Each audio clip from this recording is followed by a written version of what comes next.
Sat Shri Akal ji. I am Gagandeep Kaur, Science Mistress, Government Senior Secondary Smart School, Sensra District, Amritsar. Welcome to this module. In this module, we will see how we can teach the students through TLMs and by using various objects.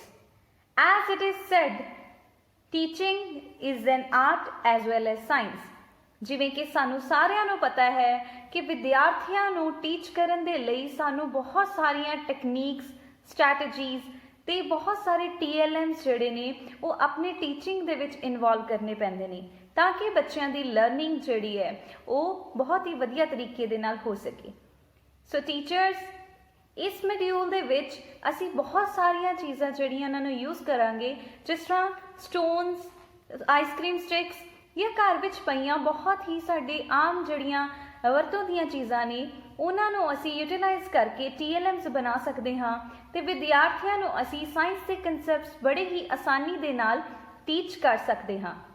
So in this module you will see how we can use the TLMs as well as we can utilize the ICT based tools for teaching science to the students. So let's get started. Let's see what are the learning objectives of this module.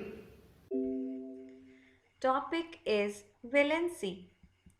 Let's see the learning outcomes of this module. The teachers will be able to understand how to introduce the concept of valency.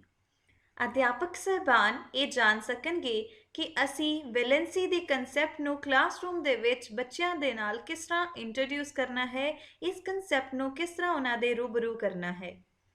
The teachers will be able to teach the topic of valency by using ICT based tool and playway methods.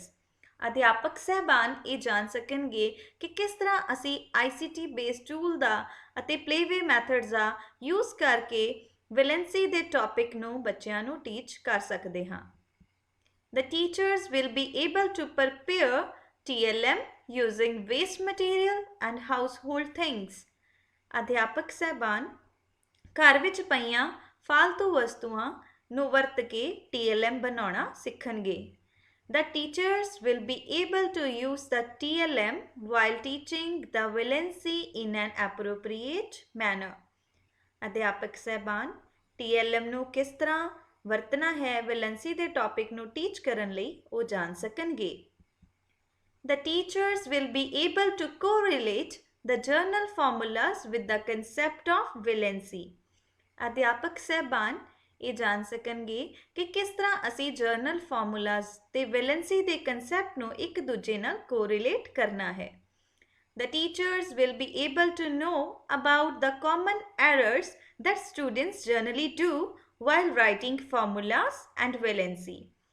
ਅਧਿਆਪਕ ਸਾਹਿਬਾਨ ਇਹ ਜਾਣ ਸਕਣਗੇ ਕਿ ਕਿਹੜੀਆਂ general errors ਨੇ ਜਿਹੜੇ ਬੱਚੇ ਅਕਸਰ ਕਰਦੇ ਨੇ while writing formulas, ਜਦੋਂ ਫਾਰਮੂਲਾਸ ਤੇ ਵੈਲੈਂਸੀ ਨੂੰ ਲਿਖਦੇ ਨੇ ਉਹਨਾਂ ਬਾਰੇ ਅਸੀਂ ਇਸ ਮੋਡਿਊਲ ਦੇ ਵਿੱਚ ਗੱਲਬਾਤ ਕਰਾਂਗੇ। So have a happy learning. Thank you.